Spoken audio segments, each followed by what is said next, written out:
Here we go.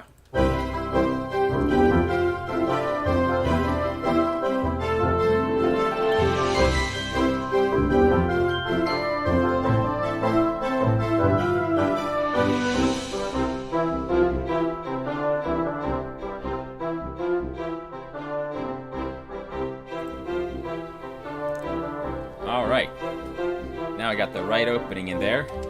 That's good.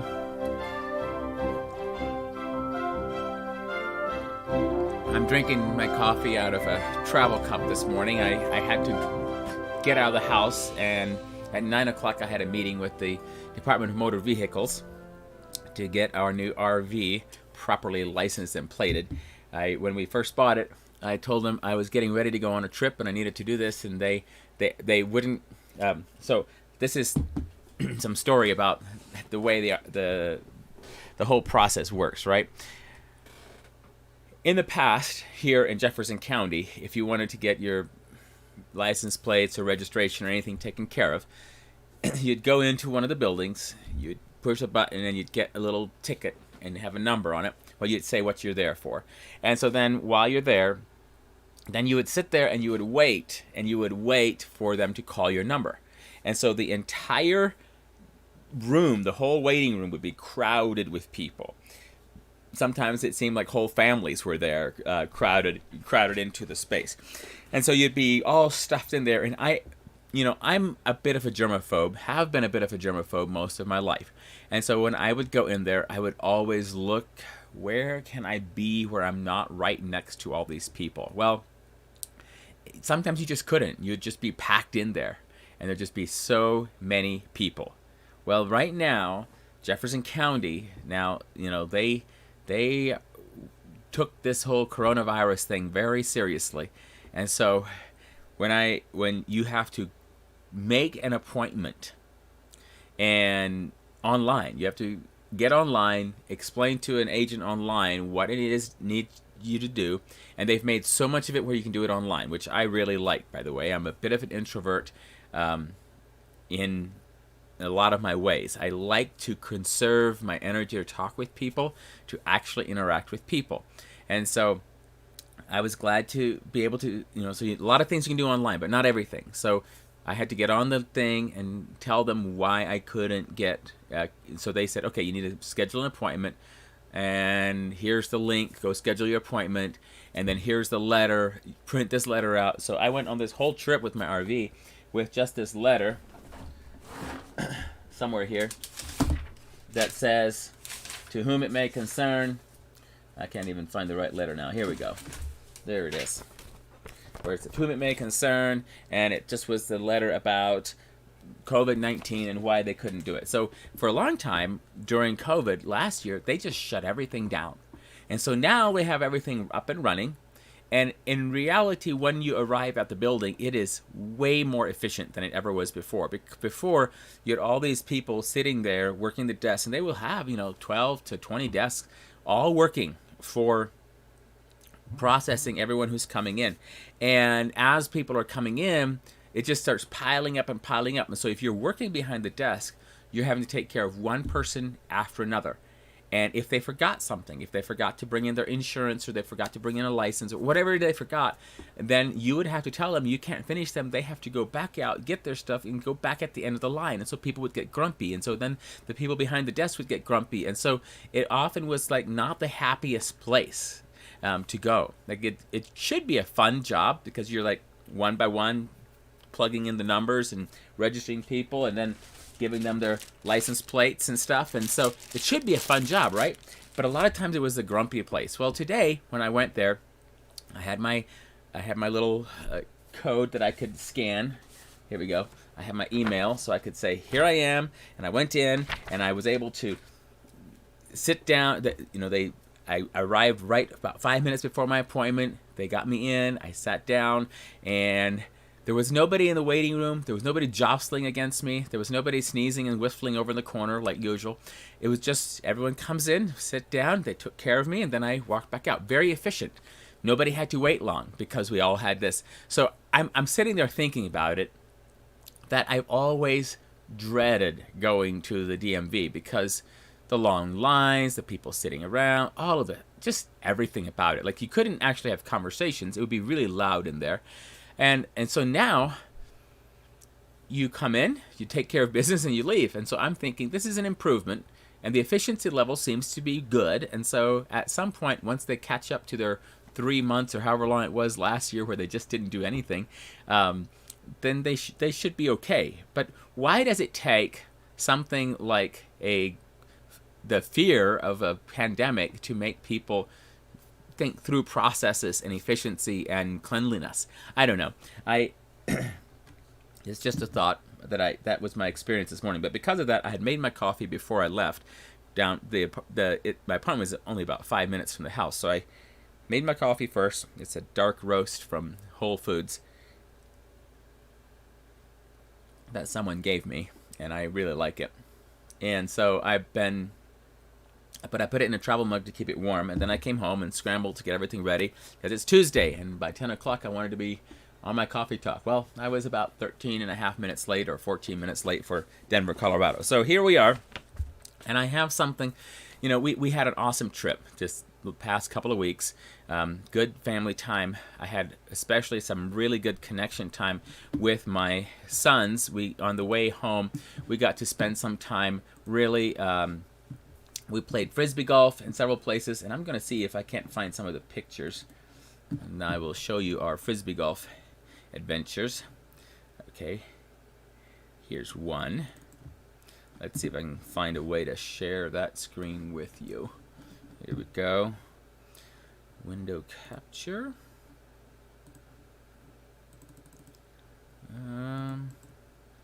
And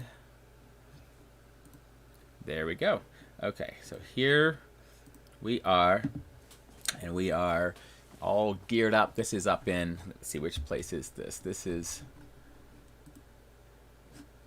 I think it's Aurora, Nebraska.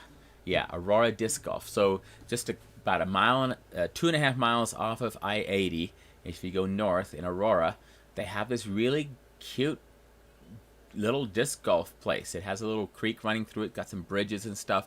The boys really enjoyed it, and so it was a great time. I was in preparation to go on this trip. I kept thinking, I'm not spending enough time with my boys. I'm so busy with everything, and so I've been intentionally, trying to do game nights at night with the boys and do things like that with them. But so we got to play disc golf a few times. There's one in Millersburg, by the way, that we absolutely love. Let's see if I can find pictures of us there. I tried to get some pictures there. Oh, I see. I have some. Yeah, here we go. This is me and the boys. And we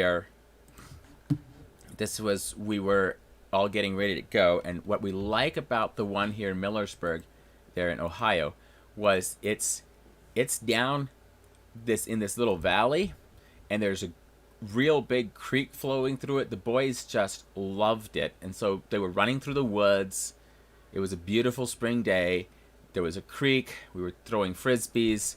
It was awesome. And so just in general, we had a really good time, and they played at the creek and everything. It just really was. We really had a good time. And so I was grateful for this trip, that we got a lot of time together. Oh, did you see the frisbee golf pictures? Yeah, was that fun? Yes. They're not in the water. Oh, don't go into water. Yeah, don't throw the frisbee in the water. Hudson's not swimming in the water. Yeah, Hudson's not in the water. Okay. So hey, Uncle Gerald, thanks for signing on. It's good to. I really enjoyed our time we got to spend with you guys there, and so we're home, and I've been thinking all the drive home, all the way here. I've been thinking about a bunch of different things, and this one verse just keeps coming back to me, and so I wanted to share it. Let's see. I have the scripture right here. This verse right here from Matthew 16:25. Whoever desires to save his life will lose it, but whoever loses his life for my sake will find it. And there's a lot of things behind this. when I'm thinking about, hey William, Uncle Gerald said hi. Can you say hi? You say, hi there. Yeah. All right. So, thinking about this verse, whoever desires to save his life will lose it, but whoever loses his life for my sake will find it. And I think in Mark or Luke, one of them will say, whoever loses his life for my sake and the Gospels will find it. And I've thought about this a lot. In my personal experience, when I know that I'm on mission, for instance, in years past, I would go down to, and I work with Bearing Precious Seed down in El Paso, and we'd go into Mexico, and I would be the chalk artist that would go along. And as we would go in on those weeks, I remember, I would pray about it, and I'd head down there, and then I'd be on mission. And the whole time I was there, the whole point that I was there for was because I was there to help share the gospel, to help encourage the church in Mexico. Because what I liked about those missions is we would go connect with the church in Mexico, and then we would help them with their outreaches. And so, William, are you having trouble seeing yourself? There we go. Yeah. You ready for your night? Your night? You can go lie down on the couch. You want to go snuggle on the couch? You want to sit right here? Okay. You can sit here. So we would go into Mexico and would work with this church. They would be doing an outreach, and we would end up working the outreach with them, what they were already doing. And so the local church would be connecting with the people in their neighborhoods. And if we just went just into the border, on the other side, there would be a lot of people that had moved there from the interior of Mexico, and they'd come closer because either they needed the medical care that was available there in Juarez, or they were trying to find a way to come across to the United States, and so it would take them a while to go through the process of coming over here. And so there'd be a lot of turnover in these little communities, and so some of these pastors, they would have a few families that had been with them from the beginning, but then they would have every 2 years, it was almost like a new community that they were trying to reach out to, because people were moving in, moving on for whatever. It was a very transient place. And so we would go there and we would take the gospel, and I would do chalk drawings and things like that. And as we would go, there's always the question, because in the United States, you'll hear the stories of how dangerous it is in Mexico. And, especially, I remember back in 2008, we were hearing stories about all the drug cartels, and it is truly a dangerous thing.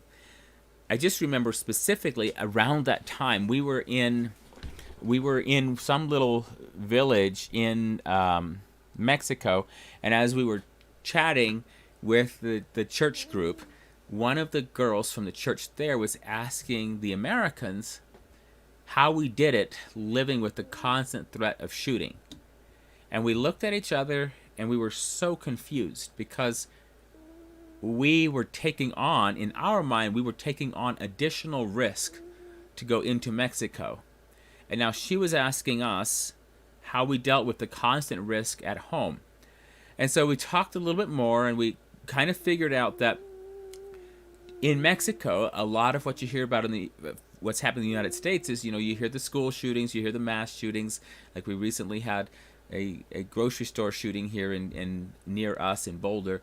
And so you have these horrible events that happen, and they become the headlines that go out to other places.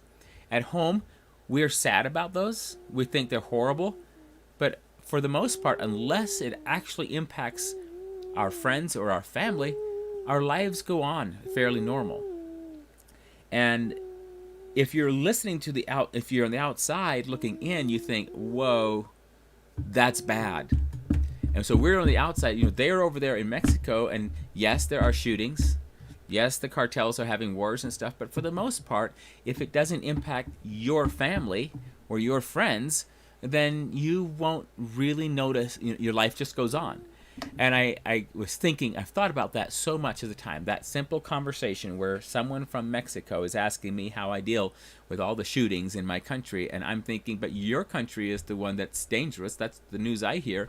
And realizing that so much of our life is defined by the news that we hear, and then how we live on a daily basis is often not impacted by the big news that we hear. Like, there's a lot of life that just happens on a daily basis.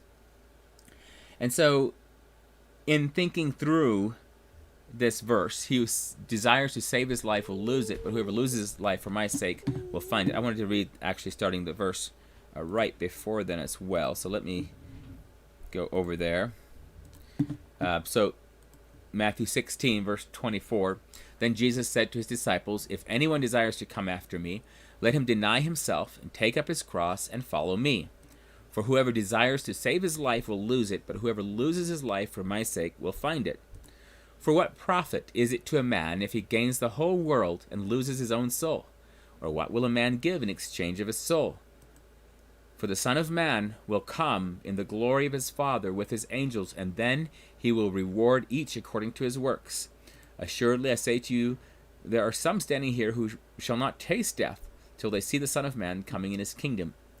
Now that particular phrase about till we see the Son of Man coming in his kingdom, that's an interesting one to delve into. The Transfiguration was just next, and several other things about the kingdom that are a lot of fun to talk about, because I think we don't always understand what Jesus was saying when he was talking with his disciples. But this verse, whoever desires to save his life will lose it. Whoever loses his life for my sake will find it. It's such a backwards thing, and so much of the kingdom of heaven is backwards. Like, we have the principle in other places where it talks about how that the person who's trying to save is going to lose things, and to the person who's liberal and just gives, then he will have plenty. And so we have these different concepts that are coming from the kingdom, where the kingdom economics are not always the same as the earthly economics that we're used to. And so it's important for us as children of God, as children of the kingdom, to understand kingdom economics. What is it that God desires? What is it that he's asking of us? And how can we interact best with that? So that's what I wanted to talk about briefly. When I went into the DMV this morning, and I was just struck with, like, somebody somewhere was so scared that they shut the whole Department of Motor Vehicles down for weeks. Somebody somewhere was so scared, so concerned, that they then, like, coming back in, had to really change what, like, I walked in and the guy at the door was like, put your papers down here, wash your hands here. Like, I had to wash my hands, the hand sanitizer to go in there. Hey, Peter. Hey. How you doing? Good. William came down here to interrupt. He hasn't said a whole lot. He's got his breakfast still on his lips. Anyway, it's okay. So, well, thanks for coming in, Peter. Anyway, I'm just thinking what it takes for us to be moved to action. And I don't want to say this in a negative way. I just mean literally that it takes a lot for us to be moved to action. When we are faced with something, we will respond in order to, like, personally, if I see a snake, if I see a building falling down at me, if I see a tree crashing, if I see a car careening down the road at me, I will take action because I'm trying to save my life, right? That's the automatic response. And so Jesus created me this way. God created me with this automatic bias for saving my own life, so that if something is coming at me, like my eyelids can blink so fast just to protect my eyes. I have those instincts built into me. God created me this way. So if he created me to automatically always respond quickly to try to save my life, then why does he say this? For whoever desires to save his life will lose it, but whoever loses his life for my sake will find it. And it's an interesting thought, and so I want to share this. William, I think you should go lie down on the couch because you're getting very sleepy, okay? Let's see if that will work for him. So, personally, I look at my life, and there's another aspect of this that I see, and it's this. I like it when I have deadlines. I like it when there's other people that I'm going to be meeting with. For instance, last week I did a chalk drawing at the Step Out of the Boat conference. It was a good conference, and I enjoyed doing the chalk drawing. But in preparing for that, there was a certain amount of pressure. And that pressure caused me to get more work done than if I didn't have the pressure. For instance, if I know that I'm going to do the chalk drawing, 3 months out, well, I would like to think that I'm going to go out into my little chalk room and prepare all of these drawings and have them all ready. And in fact, there's been times past where I would have as many as a dozen chalk drawings already prepared, ready to go, so that at a moment's notice, I could do a chalk drawing. I didn't want to be in a position where someone says, "Hey, you have your chalk with you?" And then I'd be like, "Oh, yeah, but I'm not really ready." So I was always trying to be ready. So I'm trying to get back into that mode now, where I always am ready, so that someone can say, "Wait, you're here, you have your easel, can you do a drawing?" And I can just say, "Well, yeah, sure thing," because I'm ready. So I want to have that preparation for action, right?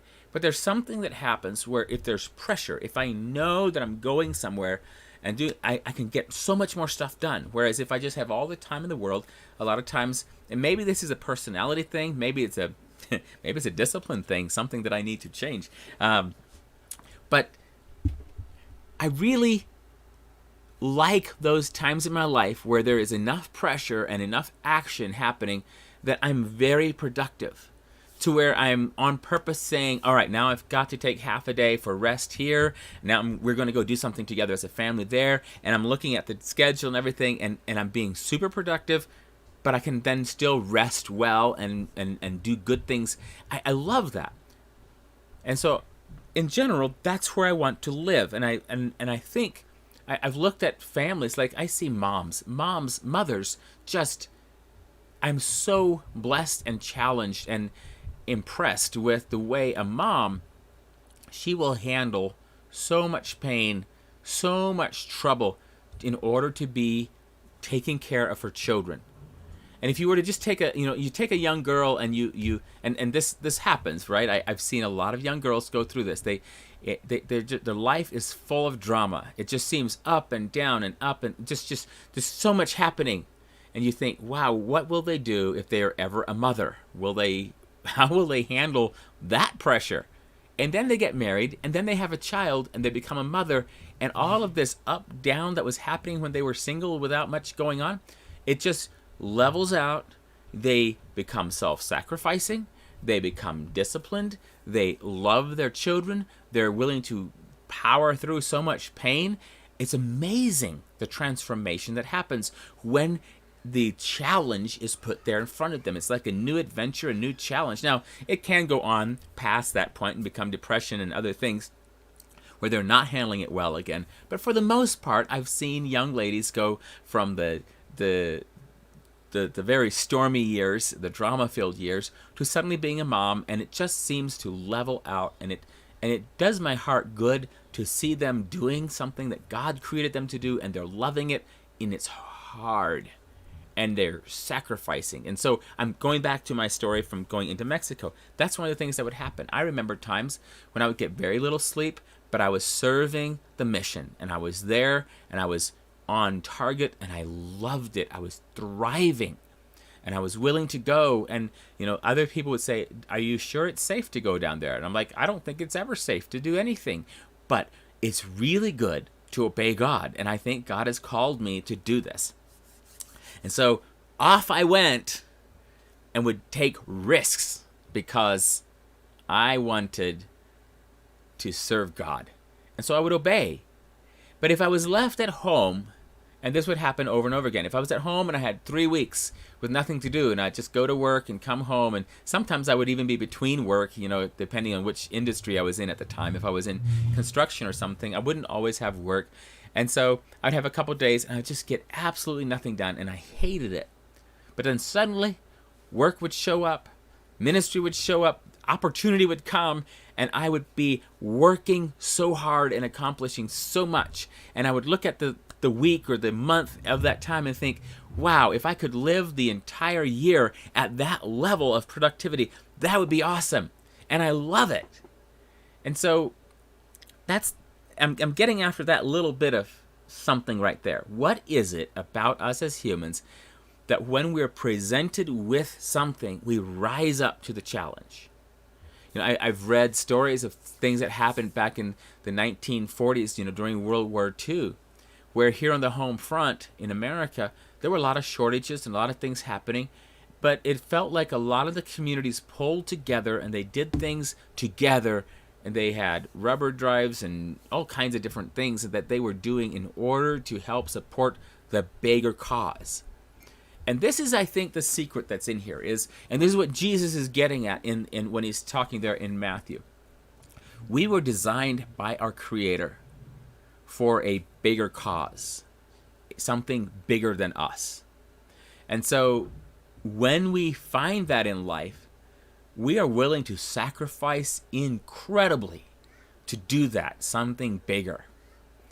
And we find it in different ways. So sometimes we find it in a relationship with someone else. Sometimes we find it with our children. Sometimes we find it in the work that we're doing. Sometimes we find it in a ministry outreach. Sometimes, and so it can be so many different ways that this happens, but something comes along and it challenges us. It's bigger than we are, and it's calling us out.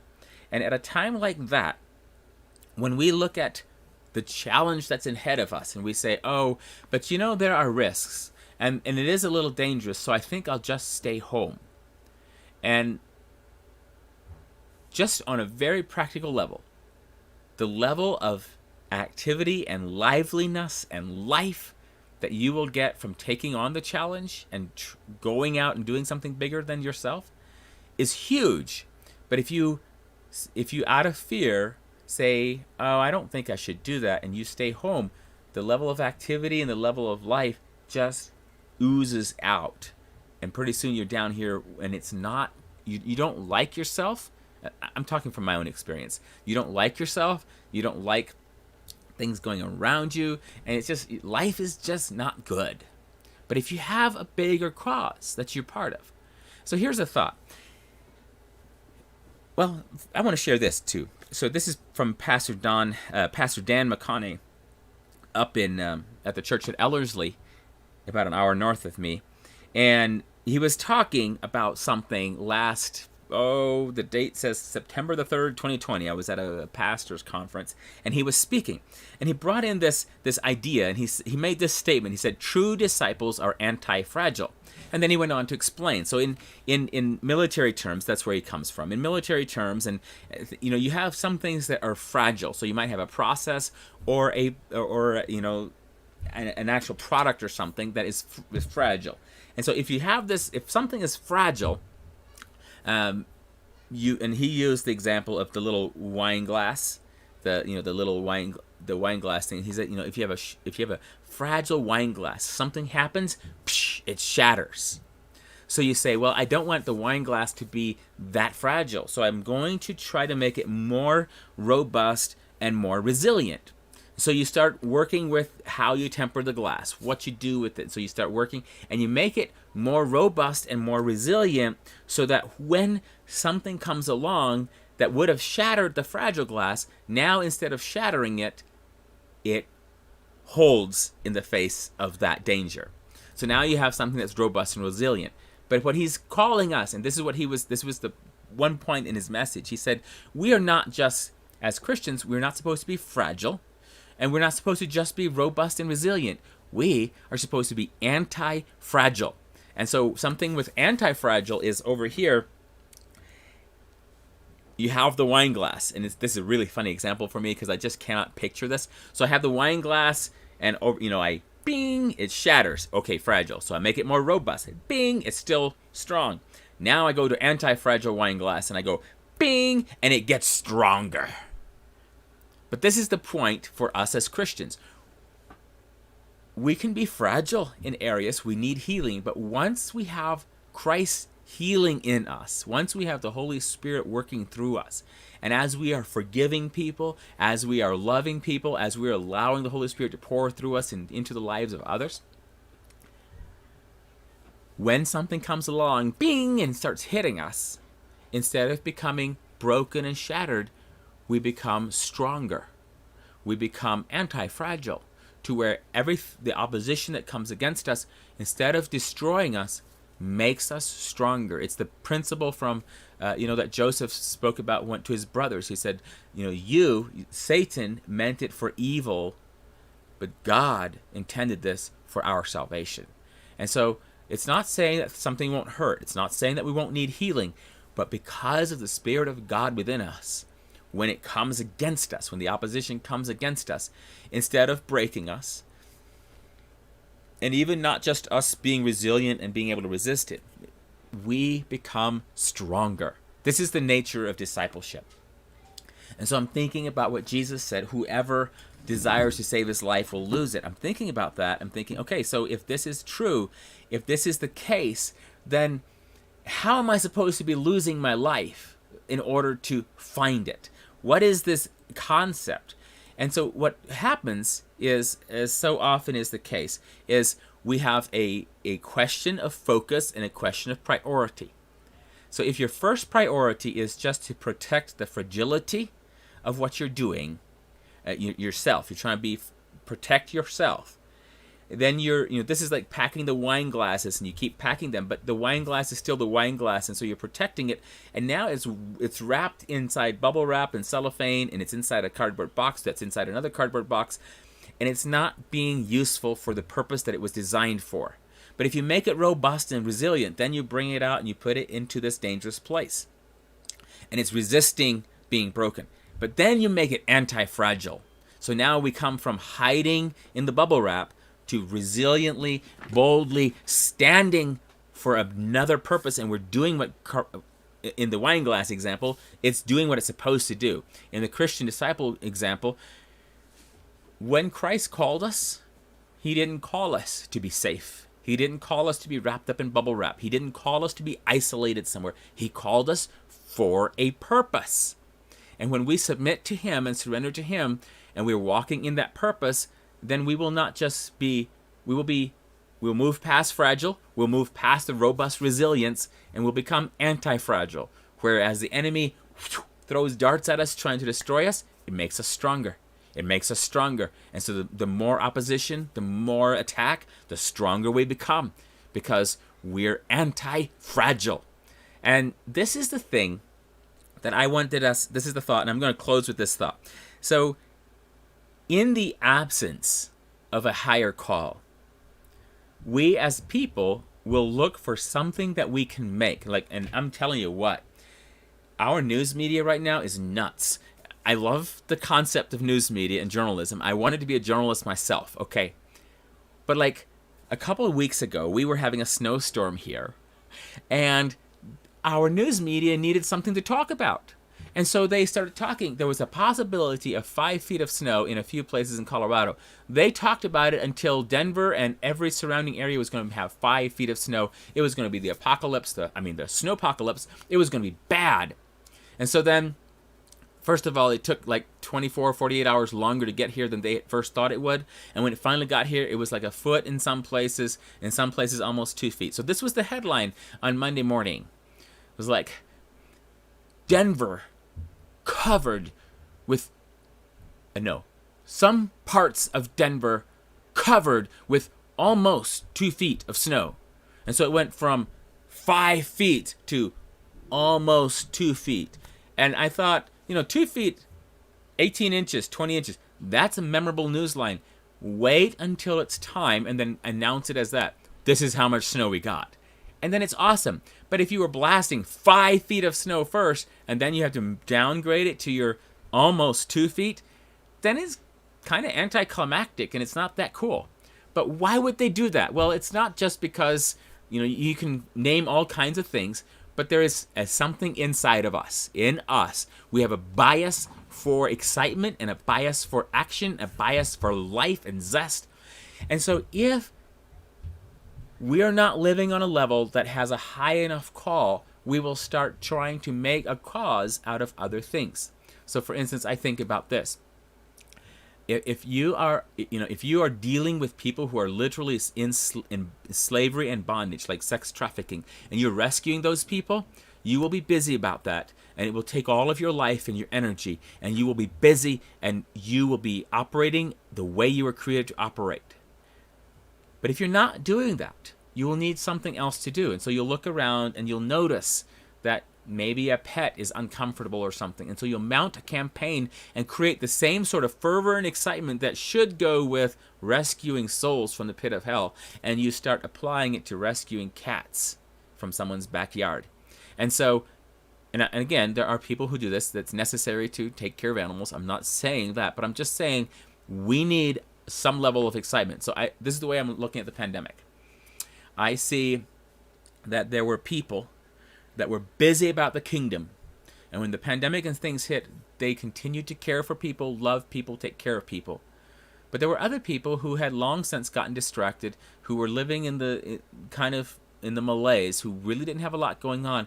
And when the concept of a pandemic came up, there's a certain level of excitement in I can be part of a group of people and I will do my part to help save humanity. And it becomes the greater cause. And so for myself, it never became to rescue people from the pandemic, which, by the way, I think we need to use a different word, but it's too late now. We've been saying pandemic for so long, but it's not quite the same as pandemics were in the past. And so we should have better words to explain what exactly is happening with COVID.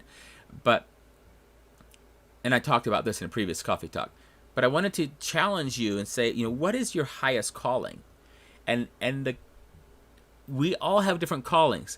What I don't want you to do is lose sight of the true Jesus Christ has called me in the kingdom for kingdom work calling. That is like you're willing to lose your life to fulfill obedience to him. I don't want you to back off of that and then to take up a smaller, lesser cause that is not yours, but to use it as a substitute. Because this can happen. In the late 1800s, the church took on the concept of temperance, the temperance cause, and dropped some of the gospel cause because it was easier to talk about not drinking alcohol than it was to say, how are you in Jesus Christ? Are you surrendered to him? So I'm going a little long this morning. I guess I'm using up the time that I didn't use last week. But this is the concept. I want to be anti-fragile. I want to have the highest cause possible, the cause that my Creator made for me. I want to be walking in that cause. And so that when other things come along, instead of them becoming life-threatening, because, with the pandemic, I keep thinking, and I have friends who post things like, why is it that the people who are wearing masks all the time are having the highest rate of COVID? It's a good question. Why is it that the people who are not wearing masks are seeming to be just fine? What is going on? And so this is a good question. I want us to be able to look at it with thinking thoughts, loving and kindness to each other. But past all that, I really want you to know and operate in, why did your Creator make you? What did God call you to? Do that. Because if you're on mission and you're on target, you will go from being fragile and having to protect yourself all the time.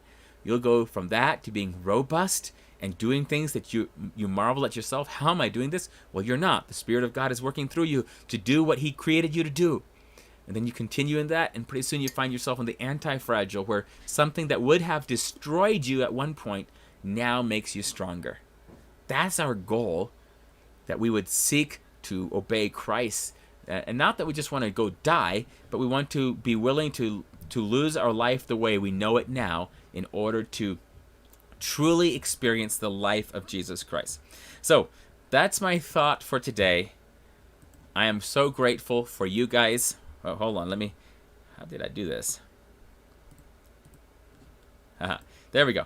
That's my thought for today. Thank you so much for joining me today. And I know I went way longer than I've ever gone before, so I'm totally using up any spare time I had from last week, and I'm going to have to work really hard to get myself shorter for next week, because I really do want to be less than 30 minutes, and right now I'm almost 40 minutes. I am actually at 40 minutes. So until next week, seek to become anti-fragile in the cause of Christ, and enjoy life. You were created for action. You were created to do things that God created you to do, not to shrink away and try to be safe. But you were created for something. Let's do it. Blessings. See y'all next week.